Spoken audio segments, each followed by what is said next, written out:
Notre bon Père du ciel, nous sommes dans la joie, nous sommes heureux de pouvoir s'approcher de toi par ton Esprit Saint et aussi par les Écritures. Nous voulons toujours mieux comprendre comment ça a été possible d'être justifié par la foi sans les œuvres de la loi. Et qu'est-ce que ça implique dans notre vie par après? Guide-nous ce soir et que nos échanges soient faits uniquement pour ta gloire. Au nom de Jésus, Amen. Amen. Donc, dirons-nous donc. On est dans Romains et le point central, c'est comment est-ce possible, je pense à ça cette semaine, comment est-ce possible que Dieu a justifié par la foi, sans les œuvres de la loi, des gens de toutes les nations. Ça devait être une des questions qu'il y avait dans la tête des Juifs ou des autres. Oui, mais il n'y a pas personne qui a le même arrière-plan, il n'y a pas personne qui a été élevé dans la même religion. Tu sais qu'on a l'argument, nous autres, on va dire, ouais, mais lui a été élevé dans la religion catholique, lui a été élevé chez les musulmans. Comment est-ce qu'on peut arriver ou penser que tout le monde est dans la même situation et que tout le monde va être justifié de la même manière? Peu importe d'où tu viens, ton arrière-plan, tout ça, ça a dû être une de leurs questions. C'est une bonne question. Puis nous autres, on se dit, voyons, l'apôtre Paul nous a dit que tous étaient sous l'empire du péché, donc il en est tout le monde, peu importe la religion ou l'arrière-plan que tu es né, tu es tous sous l'empire du péché. Donc, on est tous destinés à la mort, tous destinés à la séparation avec Dieu. Et ensuite, il dit, comment est-ce possible que même si on n'a pas été élevé dans les mêmes religions, dans la même arrière-plan, dans la même idéologie, comment ça qu'on est tous dans la même situation? C'est parce que le péché est entré dans le monde par un seul homme. L'action d'un homme, le premier, a fait entrer dans le monde le péché et la mort. Donc, c'est important de bien comprendre ça. Ça n'a pas d'importance, ton arrière-plan, parce que tu es mort à cause d'Adam. Donc,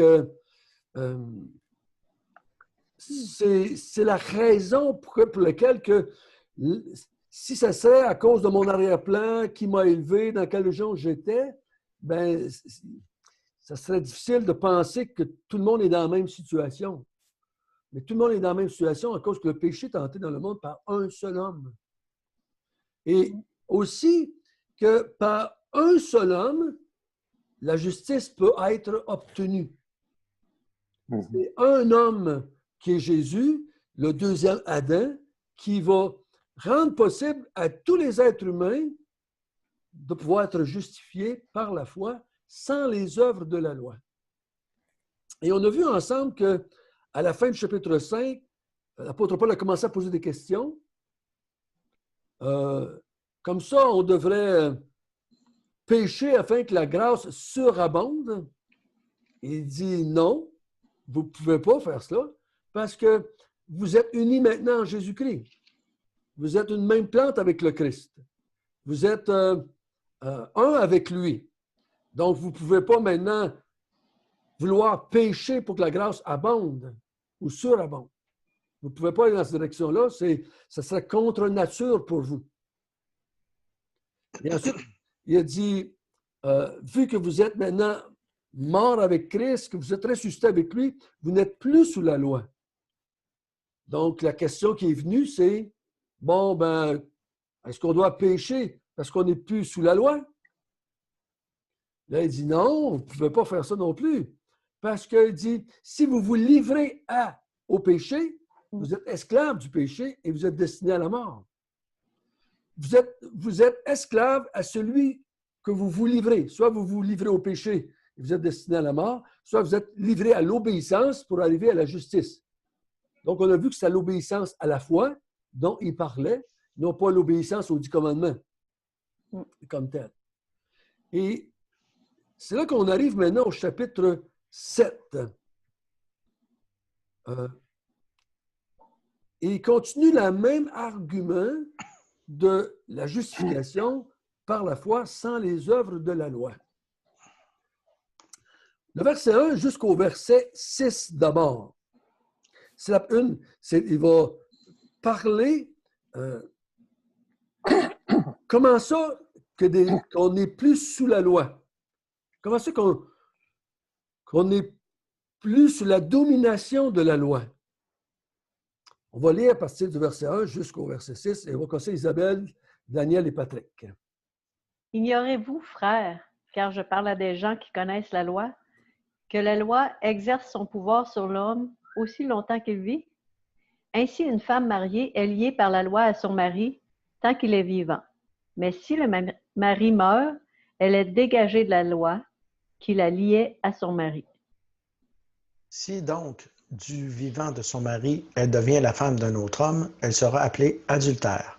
Mais si le mari meurt, et elle est affranchie de la loi, de sorte qu'elle n'est point adultère en devenant la femme d'un autre. De même, mes frères, vous aussi, vous avez été, par le corps de Christ, mis à mort en ce qui concerne la loi, pour que vous apparteniez à un autre, à celui qui est ressuscité des morts, afin que nous portions des fruits pour Dieu. Car lorsque nous étions dans la chair, les passions des péchés provoqués par la loi agissaient dans nos membres, de sorte que nous portions des fruits pour la mort.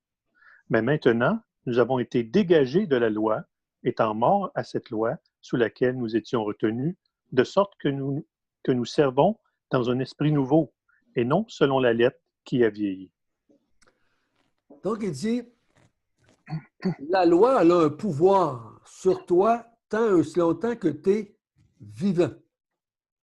Tant que tu vis, la loi elle a un pouvoir sur toi. Et c'est normal de penser comme cela.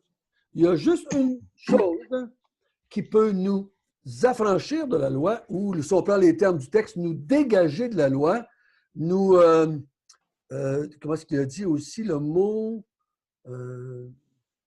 Lié. Affranchi. Affranchi, dégagé. Nous Dégagé. étions retenus. On n'est plus retenus, on est comme libérés de la loi. Donc, il dit, il y a juste une façon d'être libéré de la loi, d'être dégagé de la loi, c'est la mort. Et là, il prend le texte, l'exemple du mariage, qui est utilisé souvent pour enseigner sur le mariage, le divorce et tout ça, mais ce texte-là n'a pas été écrit pour ça. Il a été écrit pour nous parler de notre relation avec la loi. Parce que là, il ne parle pas seulement aux Juifs, il parle à toute personne qui est la loi, d'une forme quelconque. Il fait juste prendre ce petit bout d'exemple-là pour dire que si elle s'en va vers un autre, étant mariée, elle est adultère. Oui. Mais ça s'arrête là, l'exemple. Mais l'exemple, c'est... Pour le mariage, je parle. Oui, mais pour nous, qui dit, bien, comme ça, si la loi a un pouvoir sur quelqu'un tant qu'il vit, ben là encore sur nous, comment peux-tu dire, Paul, qu'on n'est plus sous la loi quand on est encore vivant, nous? Ouais. Donc, on est encore sous la loi. Non, il dit, là, il donne l'exemple de la femme ou du mari, ils sont liés l'un à l'autre par la loi aussi longtemps qu'ils vivent. Mais si le mari meurt, la femme n'est plus liée. La mort est venue libérer ou dégager la femme de l'engagement qu'elle avait pris avec son mari. Donc, il y a seulement la mort qui peut délivrer de la loi ou affranchir, de sortir de sous le pouvoir de la loi. Moi, Paul, ce qu'il dit, il dit, de même, mes frères, vous aussi, vous êtes morts avec Christ. Par le corps de Christ, mis à mort, ce qui concerne la loi. Donc, pourquoi est-ce que nous, on dit qu'on n'est plus sous la loi ou qu'on est dégagé de la loi et que la loi n'a plus de pouvoir sur nous? C'est parce que la vérité vraie, c'est qu'on est mort avec Christ. On est déjà mort par le corps de Christ, par notre union avec lui qu'on a vu au chapitre 6, par le baptême en sa mort, on est mort. Donc, quelqu'un de mort est libéré ou dégagé de la loi et il dit, vous appartenez à un autre maintenant, vous avez eu le droit de vous marier avec un autre, avec celui qui est ressuscité d'entre les morts, qui est Jésus-Christ. Wow! Amen.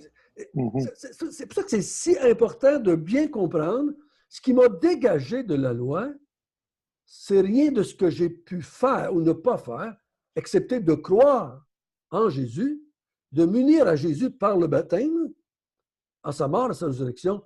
Donc, je ne suis plus sur la loi. Je suis dégagé de la loi. Je suis plus retenu par la loi. C'est important de bien saisir ça. Souvenez-vous, à ma compréhension, quand il parle de la loi, il ne parle pas seulement des 10 commandements, il parle de l'ensemble de la loi. OK? Donc, la loi a été donnée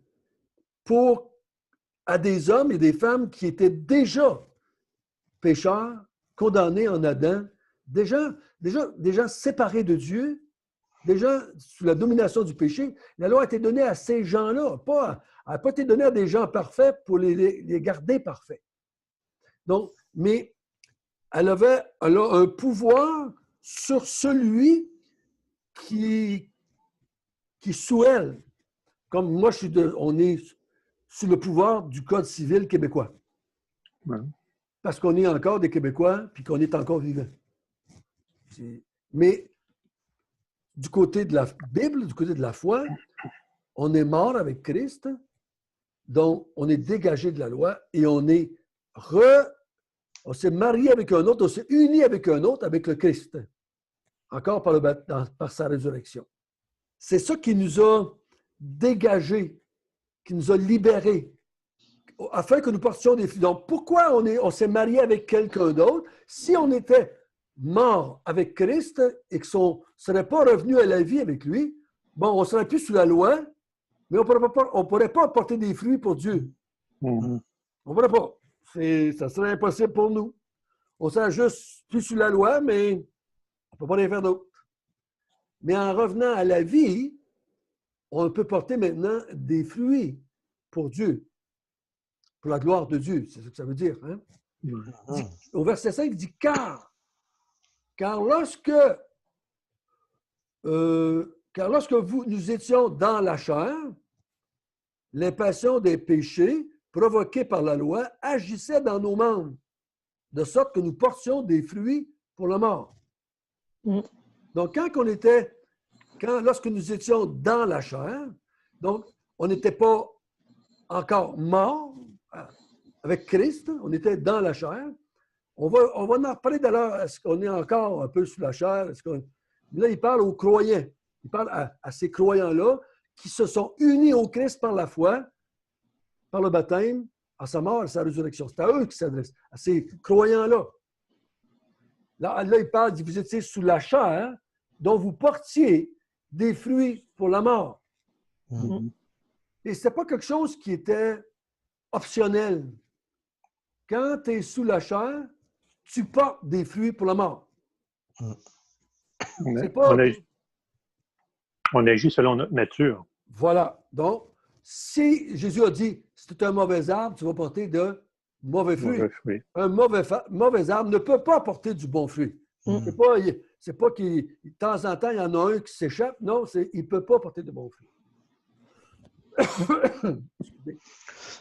Il dit, quand vous étiez dans la chair, vous portiez des fruits pour la mort.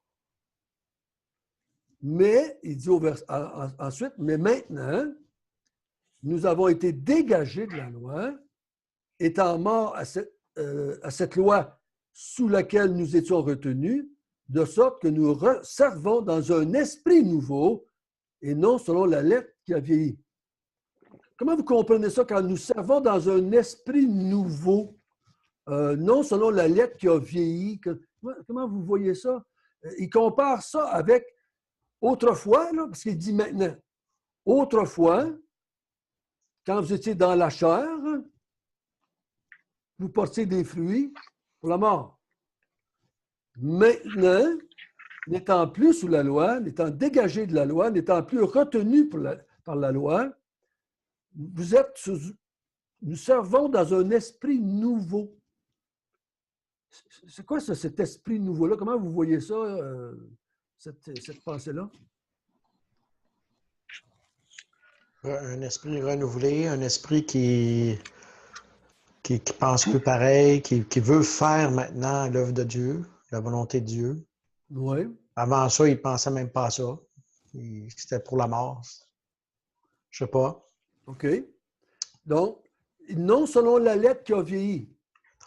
La lettre qui a vieilli. La lettre qui a vieilli, est-ce qu'on parle de la loi, tout simplement? Oui, c'est ça. C'est un autre terme pour dire la loi. Oui, je dirais ça aussi. Cette lettre qui a vieilli, là, ce serait sur quelque chose qui est passé. Donc, on ne sert pas Dieu sous la loi ou avec la loi, mais on sert à quelque chose de nouveau. Nous servons dans un esprit nouveau, avec une attitude nouvelle, avec une vie nouvelle, nous ne sommes plus la même personne. Nous ne sommes plus dans la chair. Nous sommes maintenant dans la vie. Ici, il appelle ça un esprit nouveau. Quand il va le voir, il va parler dans mon être intérieur. C'est cette même idée-là. Ouais. Dans cet être intérieur, je désire servir Dieu. Dans la chair, je désire servir le péché. Donc, c'est dans ce sens-là qu'il nous parle ici. Donc, comment ça, je suis dégagé de la loi, je ne suis plus sous la loi, je ne suis plus retenu par la loi, je ne suis plus esclave de la loi. Elle n'a plus de pouvoir sur moi parce que je suis mort avec le Christ. Et je suis revenu à la vie, donc je porte des fruits pour Dieu. Là encore, porter des fruits pour Dieu, ce n'est pas optionnel. Un bon arbre porte de bons fruits. Pas le choix. C'est pas... bon, mais j'espère que vous allez en porter des bons fruits. Vous êtes un bon arbre, mais peut-être que vous allez encore porter des mauvais fruits. Mais il y a une partie de moi qui s'est mariée avec le Christ, comme la femme peut se marier avec quelqu'un d'autre, qui est revenue à la vie par la résurrection, qui s'est unie au Christ. Celui-là, il porte des fruits pour Dieu. Il porte toujours des fruits pour Dieu. Uniquement des fruits pour Dieu. Un bon arbre porte seulement des bons fruits. Oh, s'il y a eu plus de pluie, moins de pluie, pour avoir les pommes un petit peu plus petites, mais c'est toujours des pommes. Donc, il faut bien comprendre ça, mais, frères et sœurs, parce que c'est pas quelque chose qui nous devons tendre à. Tendre, dire, bon, mais des fois, j'entends parler des gens qui vont dire c'est des chrétiens, sont charnels, c'est comme si les chrétiens sont là, mais ils ne vivent pas la vie chrétienne. C'est impossible qu'un chrétien ne vive pas la vie chrétienne. Ça sert de dire qu'un bon arbre, ben, il ne porte pas de bons fruits. Il va porter des bons fruits. C'est automatique, c'est naturel, c'est encore selon sa nature, nouvelle nature. Voilà. Donc, c'est toujours ça qu'il faut revenir en arrière, cette nouvelle nature, puis l'ancienne nature qu'on avait. Donc, c'est ça que Paul va dire ailleurs, nous sommes devenus des nouvelles créatures. Donc, nous sommes des gens qui sont nés de nouveau. Donc, c'est toujours quelque chose qui a commencé le jour où j'ai été uni à Jésus-Christ.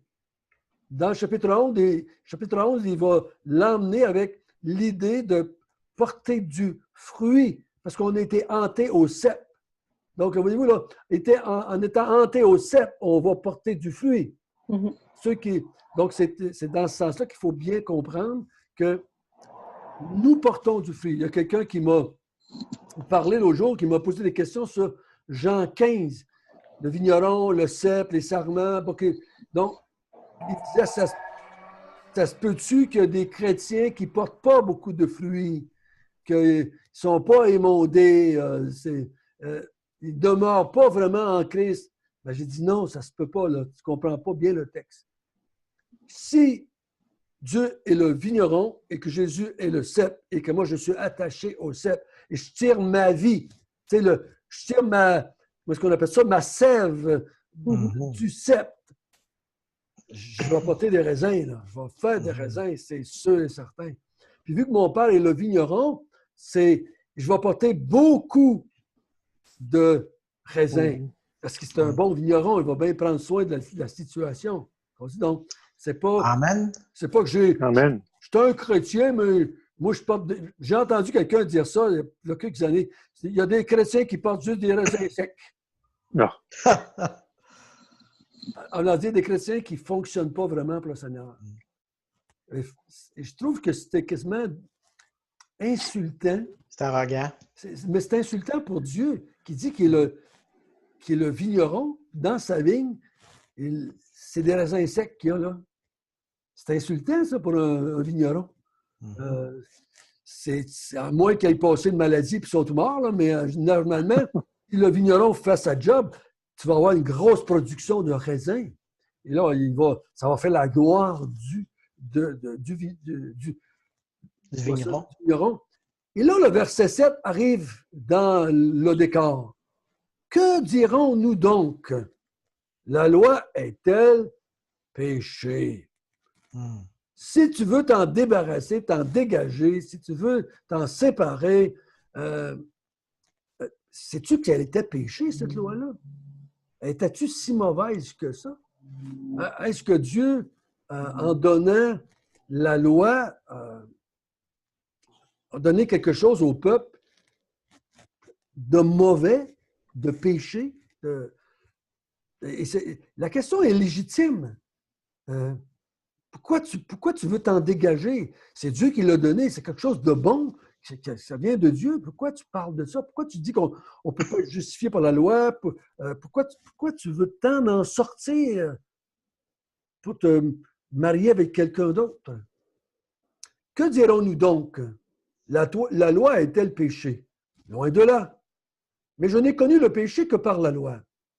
Car je n'aurais pas connu la convoitise si la loi n'eût dit « tu ne convoiteras point ». Et le péché, saisissant l'occasion, produisit en moi, par le commandement, toutes sortes de convoitises, car sans la loi, le péché est mort. Pour moi, étant autrefois sans loi, je vivais. Mais quand le commandement vint, le péché reprit vie, et moi je mourus. Ainsi, le commandement qui conduit à la vie se trouva pour moi conduire à la mort. Car le péché, saisissant l'occasion, me séduisit par le commandement et par lui me fit mourir. La loi donc est sainte et le commandement est saint, juste et bon. Bon, il répond à sa question du verset 7 au verset 12. La loi est sainte, juste et bonne. Mais si on ne comprendra pas la même chose entre les deux versets, il a répondu à sa question. Elle est bonne. Mais je n'ai connu le péché que par la loi. Hein? Ça, on l'a vu à plusieurs reprises. S'il n'y a pas de loi, il n'y a pas de péché. Tu ne peux pas dire qu'il y a des péchés s'il n'y a pas de loi. Il faut qu'il y ait une loi. Il y avait dans le paradis, il y a eu juste un commandement, le commandement de Dieu, ne mange pas de l'arbre. Il y avait un commandement. S'il n'y avait pas eu de commandement, Dieu n'aurait pas dit Adam, tu as péché, tu as mangé de l'arbre de la connaissance du mal. Ben, tu ne l'avais pas dit. On ne savait pas, nous autres, là. Comment ça, tu peux nous dire qu'on a fait mal et qu'on va mourir à cause de ça si tu ne l'avais pas dit? S'il n'y a pas de loi, il n'y a pas de péché. Et s'il n'y a pas de péché, il n'y a pas de mort. Donc, quelque part, il dit, mais j'ai connu le péché que par la loi. Car je n'aurais pas connu la convoitise si la loi n'eût pas dit, tu ne convoiteras point. Donc, la loi dit, tu ne convoites point. Là, il dit, et le péché. C'est qui ça? C'est quoi ça? C'est comme si c'était une bébite. Là. Tu sais, c'est comme si c'était quelqu'un d'extérieur. C'est sa propre entité, oui. Et le péché, saisissant l'occasion, produisit en moi par le commandement toutes sortes de convoitises, car sans loi, le péché est mort. Et le péché saisit. C'est quoi ça, le péché? De quoi est-ce qu'il parle, là? Il ne parle pas du diable, là. Il ne parle pas du diable, là. Mhm. Est-ce qu'on parle... là, il nomme le péché. Est-ce qu'on pourrait parler de notre nature pécheresse, là, qui... Oui. Ou la chair. Ouais. Oui, c'est ça, ouais, ouais. Ce qui est mauvais en moi, ce qui est mal en moi, ce qui est pas de Dieu en moi, depuis Adam. Parce que si tu mets une loi devant un pécheur, aussitôt, il veut enfreindre la loi. Il veut. C'est comme mettre un os devant un chien. Ouais. M'en avait pensé un hameçon devant, tu sais, un meunier Ouais. devant un poisson. Oui, oui, c'est la même affaire. C'est la même affaire. C'est comme si ça devient incontrôlable. C'est impossible pour lui de résister. Donc, elle dit, commets pas l'adultère, je vais vouloir commettre l'adultère. Elle dit, ne convoite pas, je vais convoiter tout de suite. Donc, le péché voit le commandement ou la loi, et lui, ce qu'il veut faire, c'est qu'il veut convoiter. Et là, il dit, ce qui devient un peu plus difficile, pour moi, étant autrefois sans loi, je vivais. Là, Paul et le gros qui disent, le moi représente la race humaine avant le péché, OK? Étant autrefois sans loi, je vivais. Mais quand le commandement vint et le péché reprit vie, et moi je mourus. Et là, on dit, qu'est-ce que c'est le péché reprit vie? C'est quoi l'affaire? Et le péché, était-tu endormi? Était-tu comme dans une phase d'inactivité? Je ne sais pas pourquoi. Et moi, je mourus. C'est comme s'il n'était pas mort. Comment vous comprenez ça? Comment vous avez dit? De vous déjà arrêter sur ce texte-là? Là, Paul, il semble s'identifier, lui, hein? Pour moi. De dire qu'il parle de la race humaine, ben, ça devrait être ça si on n'a pas le choix, si on n'a pas d'autre choix. Okay? Parce qu'il me semble que naturellement, Paul, il parle de lui, là. Si je lis le texte. Étant autrefois sans loi, je vivais, mais quand le commandement vint, le péché reprit vie et moi je mourus. De quoi est-ce qu'il parle, l'apôtre Paul? C'est pas facile. Je vais vous donner une idée là-dessus. Puis on va en parler un peu. Gênez-vous pas pour argumenter avec moi. Étant autrefois sans loi, je crois que Paul parle de son expérience pendant qu'il était un juif et qui utilisait mal la loi. Okay. Il était juif et la loi était donnée au peuple juif, mais en tant que personne, en tant que juif, il n'utilise pas la loi comme il devait l'utiliser. Donc, la loi ne joue pas son rôle auprès de lui. C'était hors de la loi. Il vivait sous la loi juive, mais la loi, il ne l'a pas laissé jouer son rôle devant. Et Paul pouvait dire, comme il a dit, j'étais plus zélé que tout le monde. En ce qui concerne la loi, j'étais irréprochable. Donc, il ne laisse pas la loi jouer son rôle dans sa vie. Donc, il se croyait vivant. Il se croyait correct avec Dieu. Il se croyait en relation avec Dieu. Il se croit qu'il plaît à Dieu, qu'il est vivant. Et parce qu'il ne laisse pas la loi jouer son rôle, il ne la prend pas comme moyen d'atteindre la vie en Jésus-Christ, mais il la prend pour se justifier. Donc, il dit, si je réussis à la faire, je suis correct, je suis vivant. Je suis bon. Je suis pas mort. Mais quand il a compris le rôle de la loi, le péché reprit sa position, il s'est réveillé, on pourrait dire, et il le fait mourir. Là, Paul comprend le sens de la loi, puis il sait qu'il est mort. Il sait qu'il est séparé de Dieu. Il sait qu'il est sans Dieu. Il est condamné par Dieu. Donc, C'est de ça dont je pense qu'il parle. Donc, l'apôtre Paul, c'est dans ce sens-là que je crois qu'il parle ici. Parce que ceux qui utilisent la loi, pas de la bonne façon, ne voient pas la loi qui les condamne, mais voient la loi comme un moyen de se justifier devant Dieu pour montrer leur bonté. Moi, là, je pratique la loi, je suis plus zélé que tous les autres, je suis irréprochable quant à la loi. Donc, moi, la loi ne me condamne pas. La loi ne m'a pas montré que j'étais séparé de Dieu, que j'étais sans Dieu dans le monde. Et là, quand il saisit le rôle de la loi,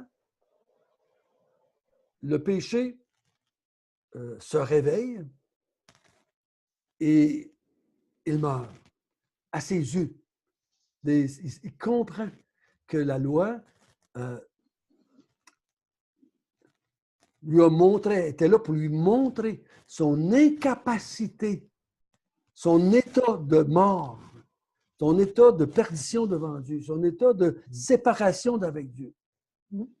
Ainsi, au verset 10, ainsi, le commandement qui conduit à la vie se trouva pour moi conduit à la mort.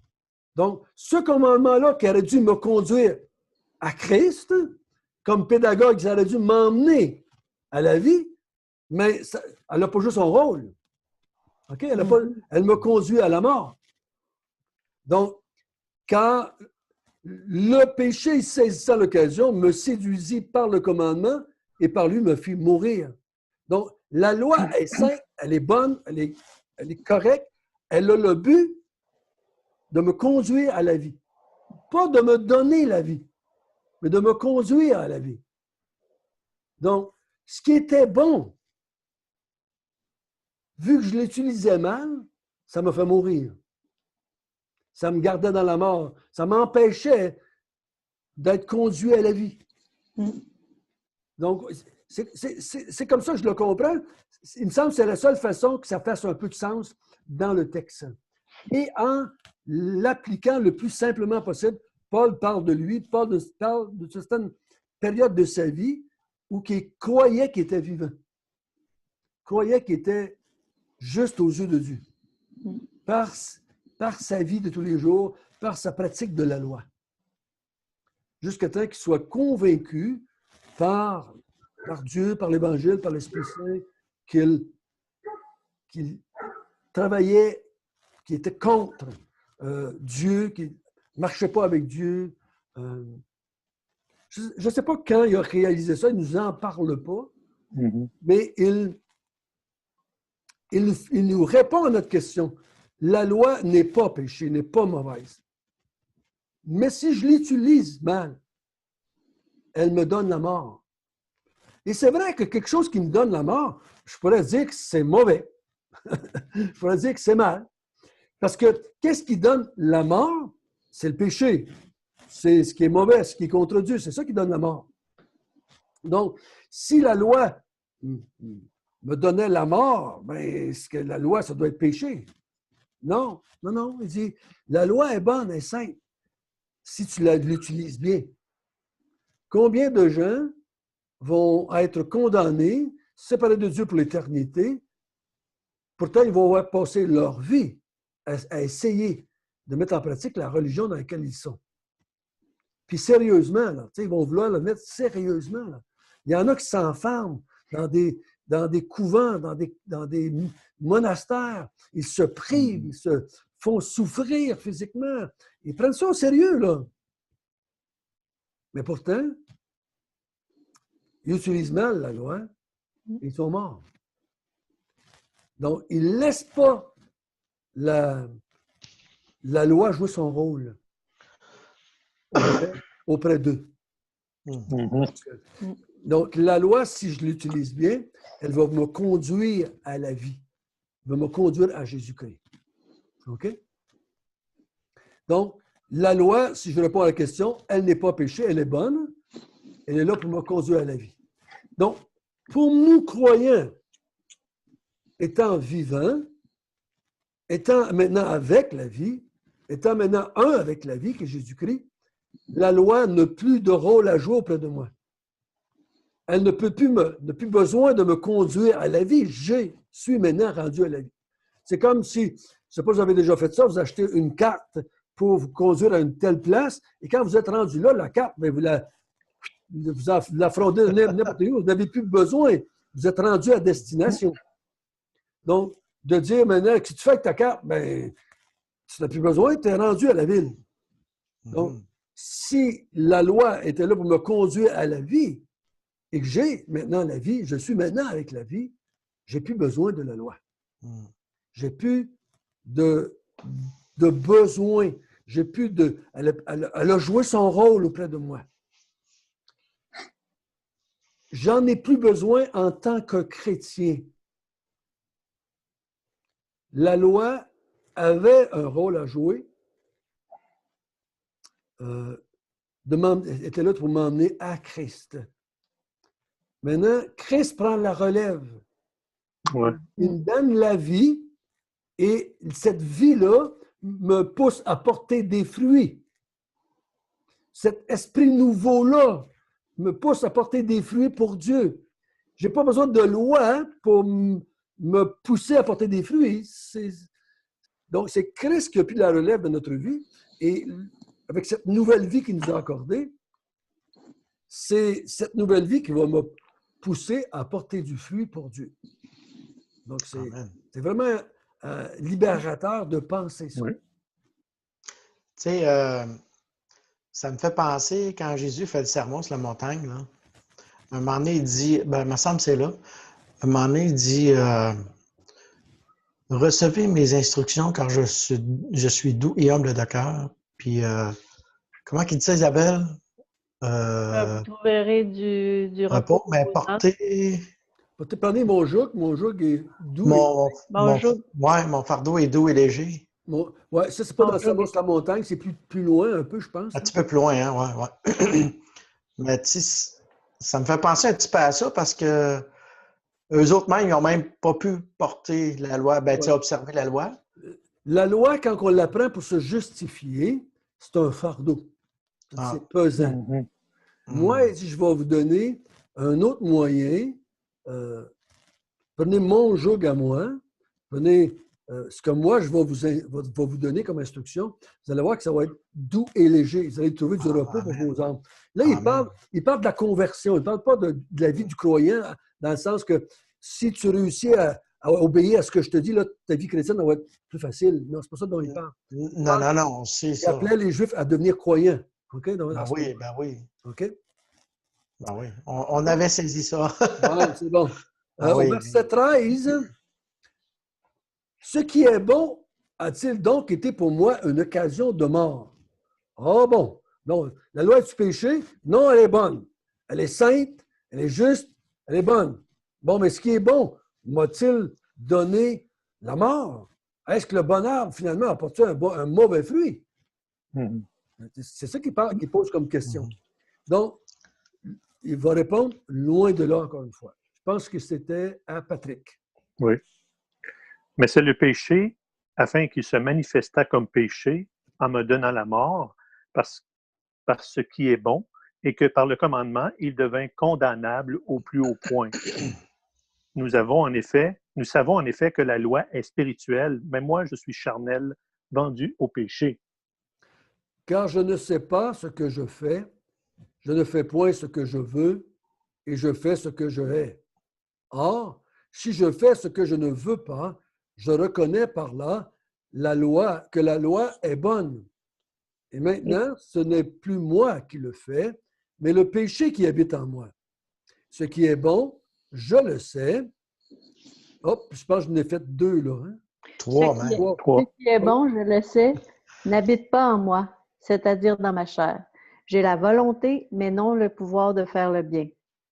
Car je ne fais pas le bien que je veux et je fais le mal que je ne veux pas. OK. Ici, je fais ce que je ne veux pas. Ce n'est plus moi qui le fais, c'est le péché qui habite en moi. OK. Ce qui est bon a-t-il été pour moi une occasion de mort? Il dit non. La loi m'a pas fait mourir. Ce qui est bon, c'est le commandement, c'est la loi. Oui, c'est ça, oui. Et par le commandement, il devint condamnable au plus haut point. Donc, le péché, là, on va essayer de faire un point à la fois. Le péché manifeste sa nature en prenant ce qui est bon pour me donner la mort. Est-ce que vous suivez? OK?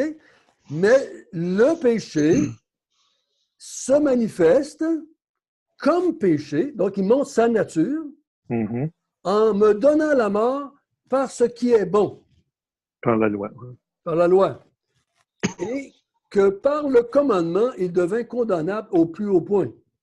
Donc, ceci, donner la mort parce qu'il est bon, ça te rend, comment je dirais bien ça, ça montre vraiment ta nature et ça te rend impardonnable, ça te rend condamnable au plus haut point.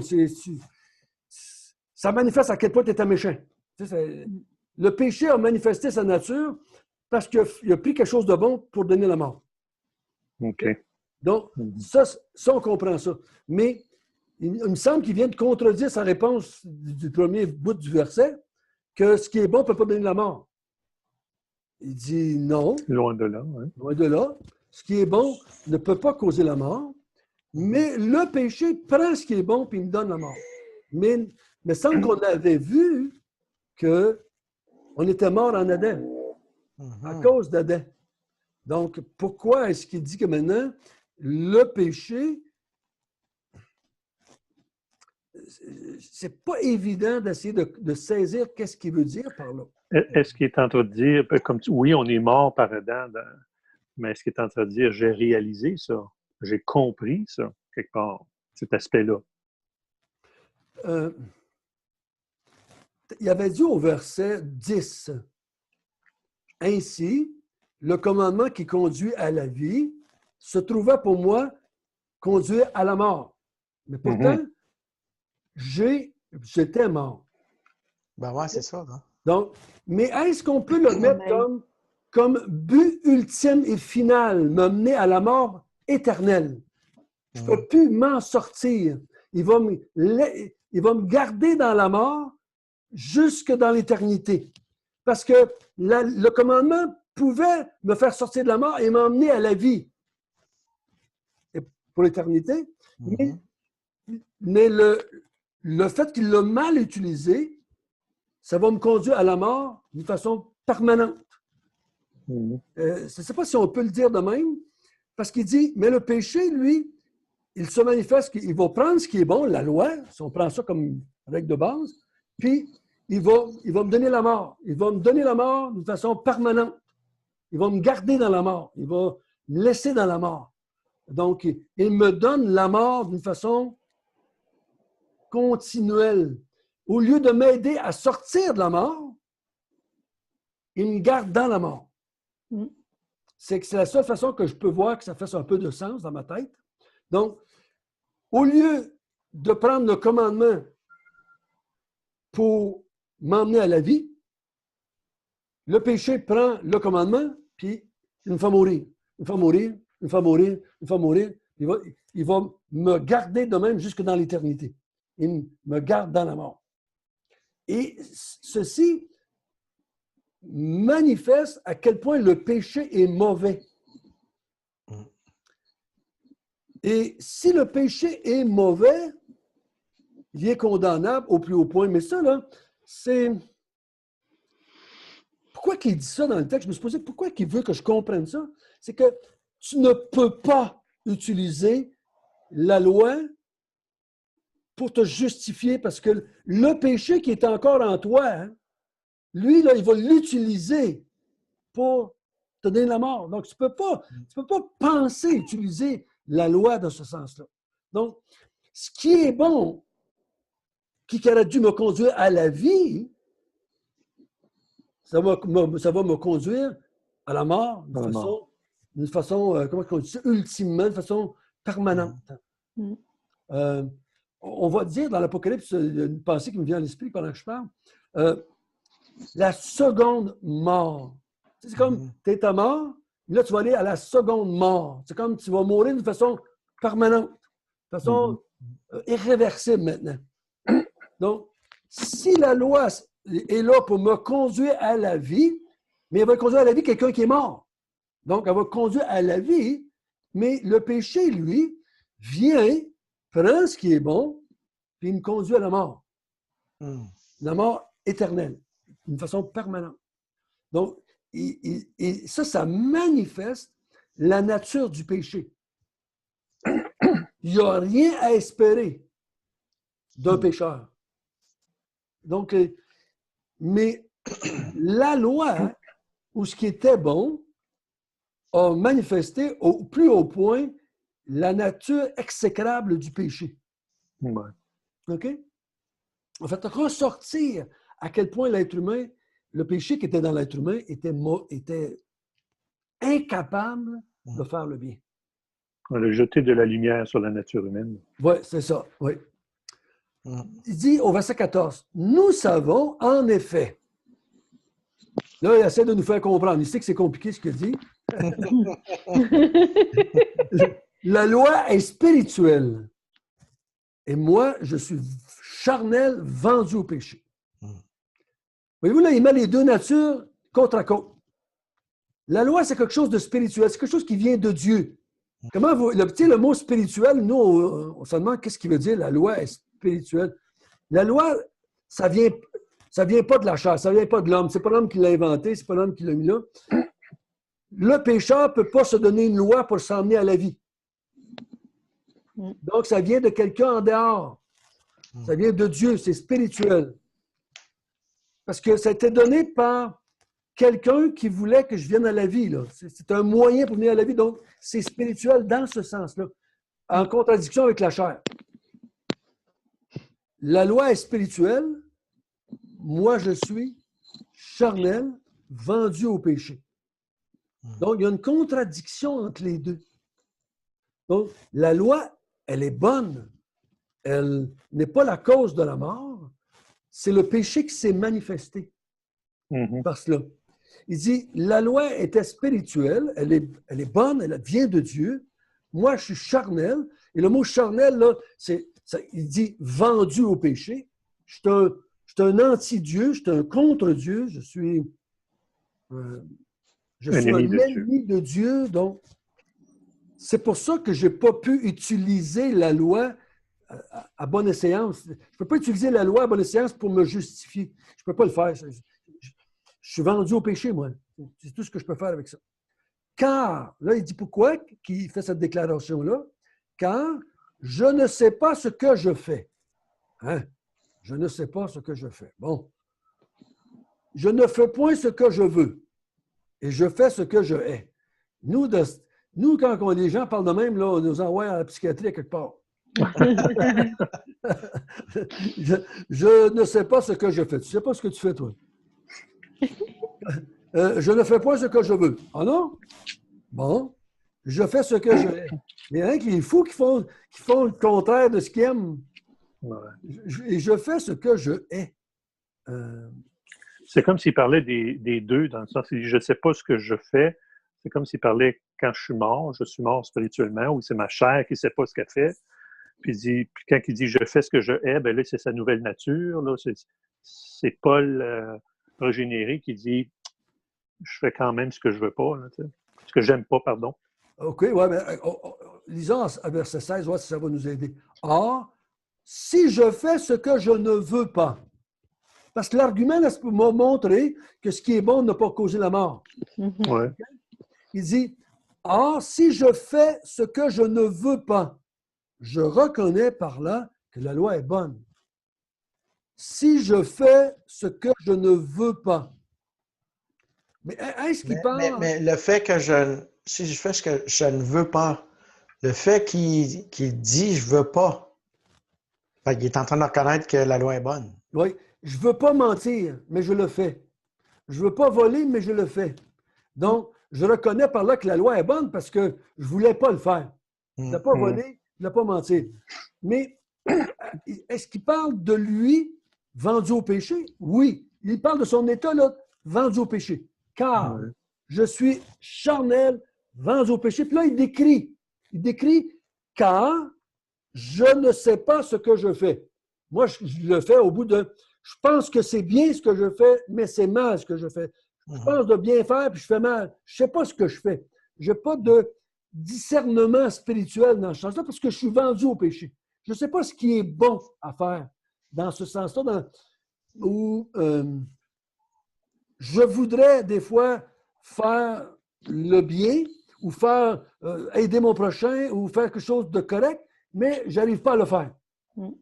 Donc, il parle de son état, de ce qu'un homme vendu au péché fait. Et je fais ce que je hais. Donc, je vois bien qu'il y a des choses que je ne voudrais pas faire, mais finalement, je me retrouve devant. Je suis tenté de le faire. Et on demande souvent à des gens qui ont des problèmes de drogue ou des problèmes de péché, peu importe la forme, ils voudraient ne pas le faire, mais ils sont pognés dedans, ils le font. Ils le font. C'est ce qu'il est en train de nous dire, du moins. Je crois que c'est ça qu'il veut expliquer par vendu au péché. Quelqu'un qui est dans la chair, qui est vendu au péché, c'est la description que Paul fait de lui au verset 15 puis au verset 16. Et si je fais ce que je ne veux pas, je reconnais par là que la loi est bonne. Donc, c'est bon et c'est le péché.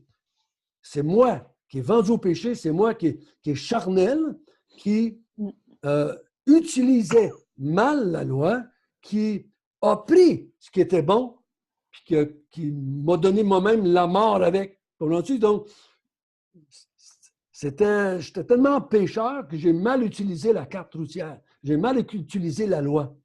Parce que la loi est spirituelle, puis elle voulait m'emmener à la vie, et moi, je suis charnel vendu au péché. Donc, j'ai pris ce qui était bon, et je me suis conduit à la mort avec. OK? Donc, ça, là, c'est son état de vendu au péché. OK, c'est bon. Okay. Au verset 17, on est rendu. Et maintenant, ce n'est plus moi qui le fais, mais c'est le péché qui habite en moi. OK? Si je fais ce que je ne veux pas, je reconnais, là je suis au verset 16, je reconnais par là que la loi est bonne. Et maintenant, ce n'est plus moi qui le fais, mais c'est le péché qui habite en moi qui fait cela. Il parle de lui. Donc moi, c'est moi qui fais ça. C'est moi qui ai pris ce qui est bon et qui s'est servi pour donner la mort. C'est moi qui ai fait ça. Puis il dit au verset 18, ce qui est bon, je le sais, il n'habite pas en moi, c'est-à-dire dans ma chair. Donc, en moi, là, tout ce que je suis capable de faire, c'est de prendre ce qui est bon et de m'emmener la mort. Parce que Dieu m'a donné quelque chose de bon, qui était la loi ou le commandement, et je l'ai pris. Puis je me suis emmené à la mort avec ça. Verset, ce qui est bon, je le sais, n'habite pas en moi, c'est-à-dire dans la chair. J'ai la volonté, mais non le pouvoir de faire le bien. OK? Les êtres humains, si tu demandes à quelqu'un, bon, j'étais au mariage à Tommy, donc Tommy, puis Magali, c'est des croyants, mais si c'est ça des non-croyants, je n'ai vu des non-croyants se marier puis s'engager quand même comme ça, là. OK? Ils ont là, un bon désir, je vais l'aimer jusqu'à la mort nous sépare. L'inconverti aussi dit les mêmes vœux. J'ai vu des inconvertis là, écrire leurs vœux, puis c'était des beaux vœux, là. Il y avait des bons désirs, mais il n'y avait pas le pouvoir. Pas le pouvoir de le faire. Ils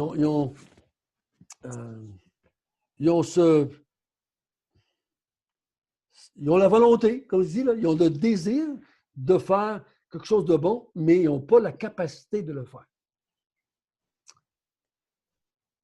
Verset 19. Car je ne fais pas le bien que je veux et je fais le mal que je ne veux pas. Et si je fais ce que je ne veux pas, ce n'est plus moi qui le fais, c'est le péché qui habite en moi. Donc, il est en train d'expliquer le principe que l'être humain a le péché en lui. La loi est bonne, le commandement est bon, mais moi, à cause que je suis dans la chair, je suis vendu au péché, à cause que le péché habite en moi et qu'il n'y a rien de bon en moi, tu vas m'exposer à ce qui est bon et je vais manifester par là ma perdition. Je vais manifester à quel point le péché qui est en moi est condamnable. Donc, il ne faut pas que je accuse la loi d'être coupable de m'avoir fait tomber. Si Dieu n'aurait pas mis le commandement, je n'aurais pas tombé. S'il n'y avait pas de loi, je ne ferais pas de péché.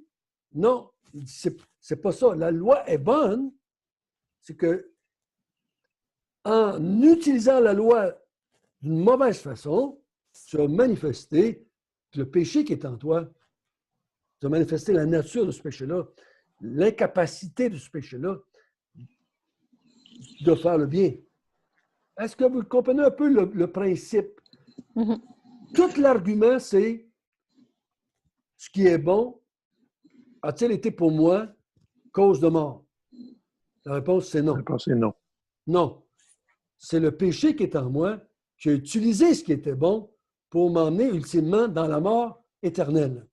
J'étais déjà mort, mais au lieu de m'aider à m'en sortir avec la loi, il m'a gardé dans la mort, il va m'emmener dans la mort jusqu'à la fin. OK? Donc, c'est la seule façon que je puis comprendre l'argument ici. Maintenant, le verset 21. Je trouve donc en moi cette loi. Quand je veux faire le bien, le mal est attaché à moi. Car je prends plaisir à la loi de Dieu selon l'homme intérieur. Mais je vois dans mes membres une autre loi qui lutte contre la loi de mon entendement et qui me rend captif de la loi du péché qui est dans mes membres. Misérable que je suis, qui me délivrera du corps de cette mort? Grâce soit rendue à Dieu par Jésus-Christ notre Seigneur. Ainsi donc, moi-même, je suis par l'entendement esclave de la loi de Dieu et je suis par la chair esclave de la loi du péché. Donc là, il se transpose dans sa vie nouvelle. OK? Je trouve donc en moi cette loi ou ce principe. Quand je veux faire le bien, le mal est attaché en moi. Il est attaché à moi. Il ne me contrôle pas, dans le sens que c'est pas... comment je dirais ça? C'est pas mon maître, j'emploie l'expression du chapitre 6. Parce qu'il dit, On n'est plus esclave d'eux. ouais, parce qu'au verset 22, il dit, car je prends plaisir à la loi de Dieu. Puis là, il rentre cette expression-là nouvelle un peu dans notre texte, selon l'homme intérieur. Nouvelle nature. La nouvelle nature, je prends plaisir à la loi de Dieu. Je prends plaisir à la façon, je ne sais pas moi, à la vie de Dieu, ou je ne sais pas s'il parle de la loi dans le sens, je prends plaisir à voir la loi dans son utilité, comment Dieu l'avait donné la loi. Je l'accepte, comment je dois dire, je me réjouis que la loi a atteint son but en moi, là, de m'emmener à Dieu, de m'emmener à Christ. Dans l'homme intérieur, je prends plaisir à Dieu. Donc, on va le laisser comme ça pour le moment. Mais je vois dans mes membres, au verset 23, une autre loi.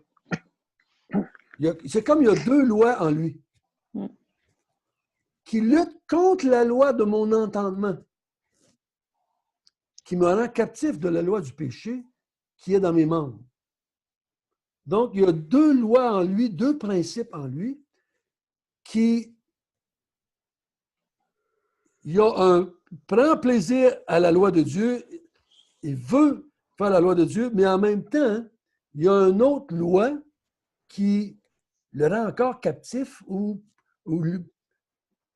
le mal est attaché à moi, il a utilisé le mot captif, qui me rend captif de la loi du péché. Donc, le chrétien a ces deux principes-là en lui encore. Un, qui prend plaisir à la loi de Dieu, comme il dit à la fin du verset 25, « Je suis par la chair esclave de la loi du péché, mais par mon entendement esclave de la loi de Dieu. » Donc, il y a les deux en moi qui sont là. Les deux vont se confronter pendant toute ma vie.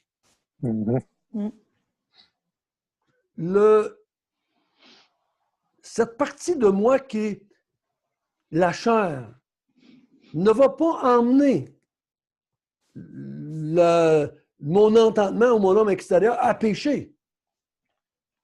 Mais la loi, la chair va pécher. Mais elle ne va pas emmener mon homme intérieur, mon être intérieur ou mon homme intérieur à pécher. OK, ouais. Lui, il va réagir contre la chair qui veut pécher. Donc, il va avoir le combat. Puis moi, mon homme intérieur ne va pas rendre la chair l'empêcher de pécher. Il ne sera pas capable de l'empêcher. Il peut pas, ouais. Donc, elle est là, puis les deux lois vont rester là pendant toute notre vie. Donc, c'est pas que je vais réussir à... Un des deux va réussir à prendre le contrôle. Là. Parce que si... J'ai perdu, François. Patrick, qui semble bien l'avoir compris. Là. Ben, je dirais que la chair ne veut pas et ne peut pas, c'est la première des choses. Hein? Donc, la chair, elle ne veut pas faire la volonté de Dieu, elle ne peut pas, mais elle ne peut pas contraindre la nouvelle nature à pécher. C'est la même chose. La nouvelle nature veut juste faire la volonté de Dieu. Elle ne peut pas pécher, mais elle ne peut pas contraindre la chair à faire la volonté de Dieu. Non, c'est ça. Donc, on a les deux qui sont là, c'est très bien dit, Patrick. Les deux sont là, et c'est pour ça que des fois, je vais dire... Donc, la chair ne pourra pas empêcher de faire l'œuvre de Dieu. Non. Okay. L'homme intérieur ne pourra pas non plus empêcher la chair de faire le mal. Donc, les deux vont avoir ce combat. Parce que si un prendrait le dessus, il n'y aurait plus de combat. Si je pourrais emmener ma chair sous le contrôle de mon homme intérieur, je ne ferais plus de péché. Mais l'inverse, la même chose. Si la chair viendrait assez forte qu'à un moment donné, prendrait le dessus sur mon homme intérieur, puis me ferait taire, puis là, ben, je suis un chrétien non fonctionnel. Donc, les deux vont fonctionner tout le temps. Et c'est pour ça que des fois, je vais dire, tout ce que je fais est le reflet de ces deux choses-là en moi. Même quand je pourrais emmener l'Évangile à quelqu'un, ça serait, mettons, on pourrait dire quelque chose de bien, la chair va encore vouloir faire de quoi de travers là-dedans. OK? C'est... je pourrais même faire un don monétaire à un missionnaire pour qu'il annonce l'Évangile, mais je vais finir par me glorifier d'une façon quelconque, puis le dire à quelqu'un, puis qu'il sache que je l'ai fait. Puis finalement... J'allais justement dire que tu vas parler du Seigneur, tu vas annoncer l'Évangile. Sitôt tu t'en tournes. Il y a quelque chose qui va ressortir. Ouais, Comme des fois, on va demander, vous prierez pour moi parce que je m'en vais parler du Seigneur à quelqu'un. On veut que tu saches, je veux que tu saches que ça se peut que j'aie une bonne intention en te le demandant. Et il y a quelque chose dans moi qui veut que tu saches que je m'en vais évangéliser. Là, tu sais, là. Il y a toujours toutes les œuvres que je fais, c'est un petit peu... Mais le chrétien, par la grâce de Dieu, est capable de le dire que c'est comme ça. Il n'essaie pas de le cacher. Il n'essaie pas de... il n'y a jamais de victoire parfaite à 100% sur le péché, parce que je suis toujours un peu pogné avec. Toujours un peu pogné avec dans tout ce que je fais. Mais en même temps, dans ma nouvelle nature, dans cet homme intérieur-là, je sais que je suis aimé de Dieu quand même. Je sais que je fais la gloire de Dieu parce que je le sais que je ne suis pas parfait, mais que je suis aimé quand même de Dieu. Le chrétien est un être encore pécheur, mais qui se réjouit dans la grâce de Dieu. Il proclame la bonté de Dieu. Il proclame la sagesse de Dieu. Dieu a trouvé un moyen de me sauver. Moi, le non sauvable. Ouais. Moi, le perdu, là, Dieu a trouvé un moyen de me sauver. Imaginez. Moi qui étais son ennemi, qui l'avait rejeté, qui voulait sa gloire, Dieu a trouvé un moyen de venir me chercher, de m'emmener à lui. Tellement il est gracieux, tellement il est plein de miséricorde, de compassion. Si on comprend bien, notre rôle, c'est juste de dire ce que Dieu a fait, d'exalter la personne de Dieu. Si tu essaies, en tant que chrétien, de mettre les 10 commandements en pratique pour montrer que tu es un bon chrétien, tu tu vas toujours avoir un autre chrétien à côté de toi qui va te pointer du doigt et va dire tu les as pas faites encore cette semaine, les 10 commandements. Tu n'as pas réussi. Ah, tu as planté là, tu as planté là. Il y a toujours quelqu'un à côté de toi qui va te finir pour te montrer que, hey, tu les as pas faites, là. Même si tu me dis que tu veux essayer de les faire, tu les as pas faites. J'ai déjà dit à quelqu'un, essayez de sauter par-dessus la maison, là. Non, j'avais dit, essayez de sauter par-dessus la clôture. Finalement, tu es toujours sur le même côté de la clôture. Tu essaies juste de sauter, tu ne réussis jamais. Tu es toujours sur le même côté de la clôture. Puis essayer de faire les 10 commandements, dans le fond, tu fais juste essayer, tu ne réussis jamais. Ton rôle, ce n'est pas d'essayer de faire les 10 commandements en tant que chrétien.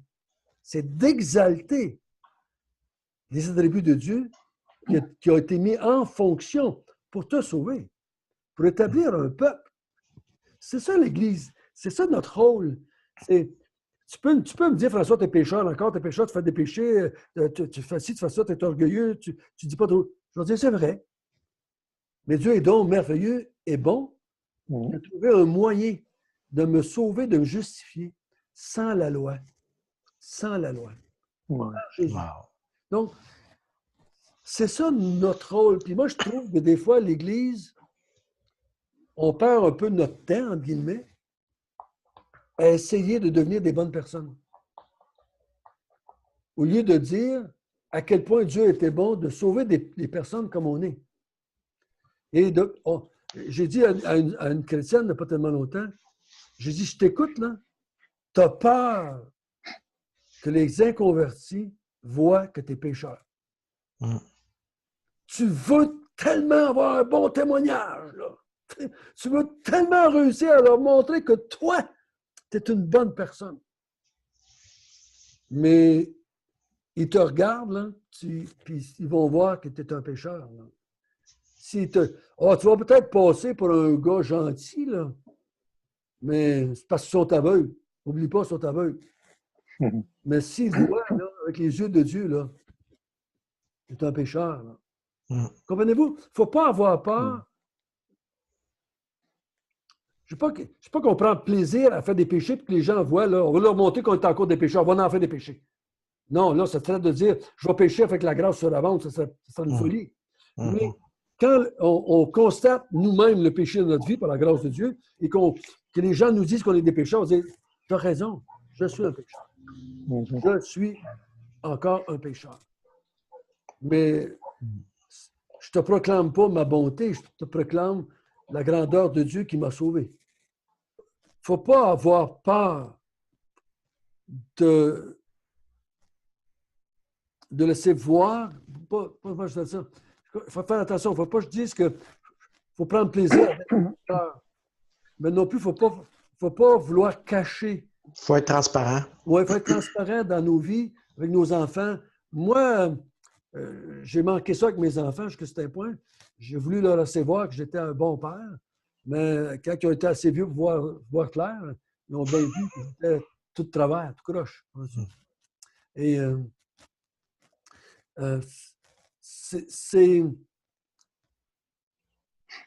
faut laisser voir aux gens qu'on a été sauvés par grâce, par Jésus-Christ, parce qu'on est unis à Christ. Donc, si on revient à ce qu'on a parlé nous ce soir, la loi, elle est bonne. Elle est bonne et elle n'a pas causé ma mort. C'est plutôt le péché qui était en moi qui a mal utilisé ce qui était bon et qui, au lieu de m'emmener à la vie, utilisé pour m'emmener à la vie, ça a été utilisé pour m'emmener à la mort. Mais quand Paul il dit au verset 25, au verset 24, « Misérable que je suis », il voit son état présent comme étant un peu misérable. Donc, il voit que ces deux lois en lui, puis il aimerait sortir de cette position-là. Il aimerait arriver il a hâte d'être délivré d'eux. OK? Oui. Il a dit, qui va me délivrer de ce corps de mort? Encore de ces membres-là, que la loi du péché est encore là, qui voit ça. Là, il dit, grâce soit rendue à Dieu par Jésus-Christ notre Seigneur. Comment vous comprenez ça? Il parle-tu de notre salut? De quoi il parle, là? Qu'est-ce qui va me délivrer de l'état dans lequel c'est je suis. quand Jésus va venir, OK? quand il va... Il va parler de ça au chapitre 8. Mm. Le chapitre 8 il va nous parler un peu de ça, de cette, comment je dirais ça, de cette délivrance finale. Mhm. Donc, il dit, misérable que je suis, mon chapitre 8, il va dire, je soupire après la délivrance. Donc, il attend le moment de cette délivrance finale qui va venir dans le nouveau ciel, nouvelle terre, finalement.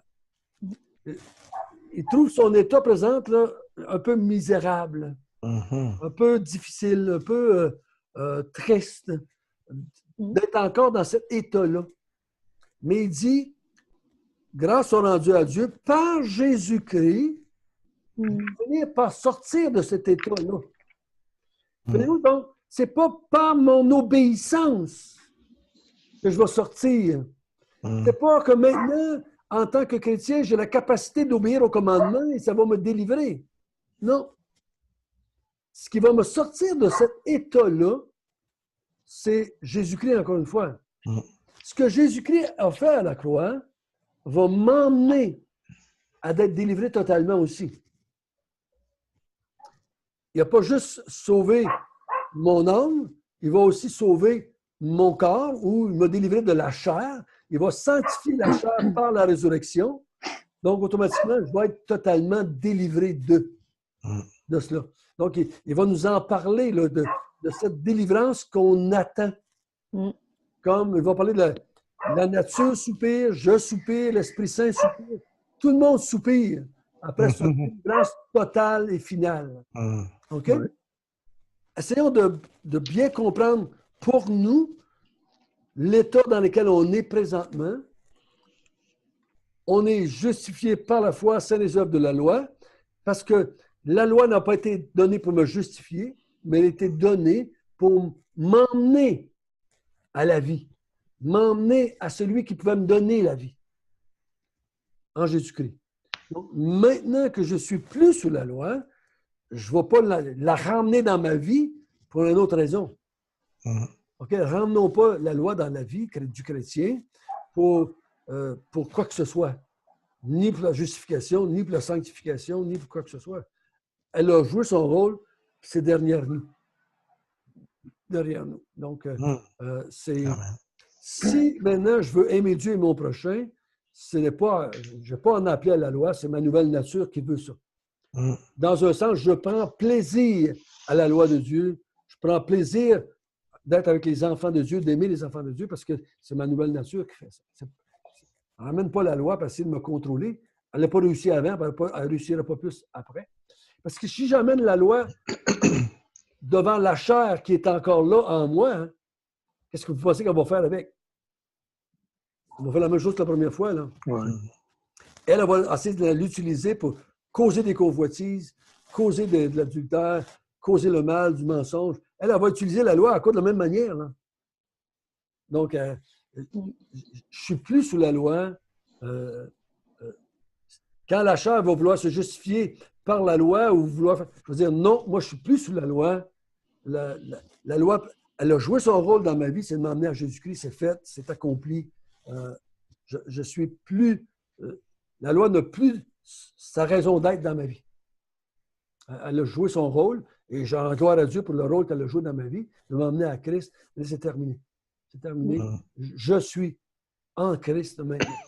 Oui, ma chair, elle prend plaisir encore, elle se plaît encore, mais mon homme intérieur maintenant va combattre. Vous allez voir que le combat, là, comment je dirais bien ça? Le combat de mon homme intérieur, on le voit dans Galates, on le voit dans les autres épîtres aussi en même temps, on va le voir aussi dans Romains. Mon homme intérieur ne va pas juste vouloir empêcher ma chair de faire des péchés. Dans Romains, mon être intérieur, mon homme intérieur va vouloir empêcher ma chair de prendre la loi comme moyen de justification. Voyez-vous l'idée?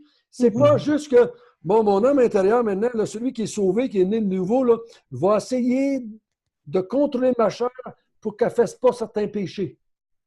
Non, ça va plus loin que ça. Et parce que ma chair, elle, va vouloir utiliser encore toutes sortes de choses pour se justifier. Pour vouloir s'élever, pour vouloir se glorifier. C'est plus que juste que ma chair maintenant va vouloir mentir, puis mon homme intérieur ne voudra pas mentir. C'est pas juste ça. Parce que le rôle de ma chair avant, elle voulait plus. Son désir primaire, c'est de se glorifier, de vouloir être égal avec Dieu, de prendre la place de Dieu, de vouloir dénigrer Dieu, de vouloir détruire Dieu, si je peux dire ça comme ça. Donc, c'est plus que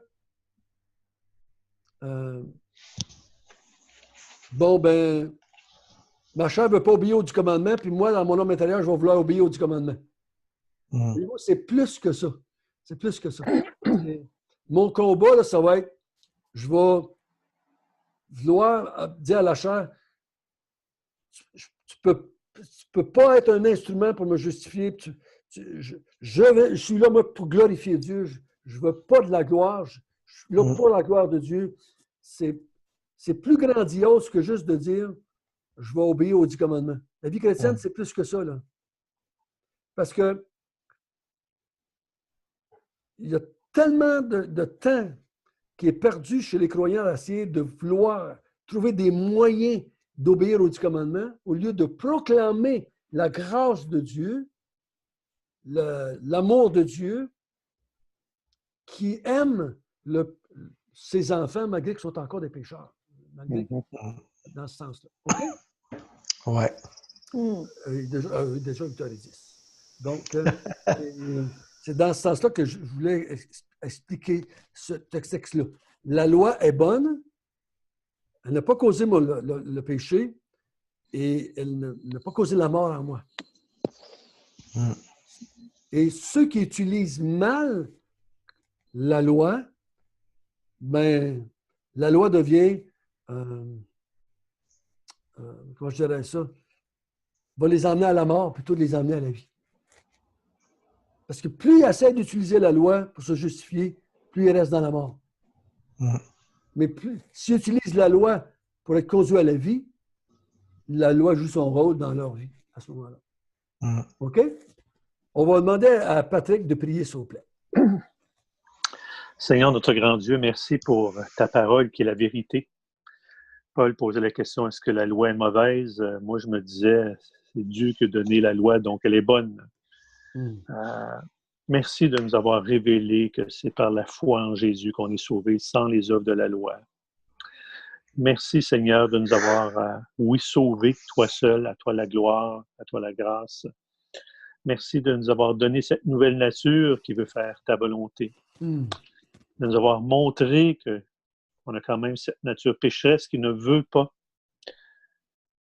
J'étais heureux de voir Paul qui avait ce dilemme dans sa vie, qui disait « Qui me délivrera de ce corps de mort? » Parce qu'il veut faire ta volonté, Seigneur, et il voit ces deux natures, là, ce conflit dans sa chair, et je pourrais dire dans son corps.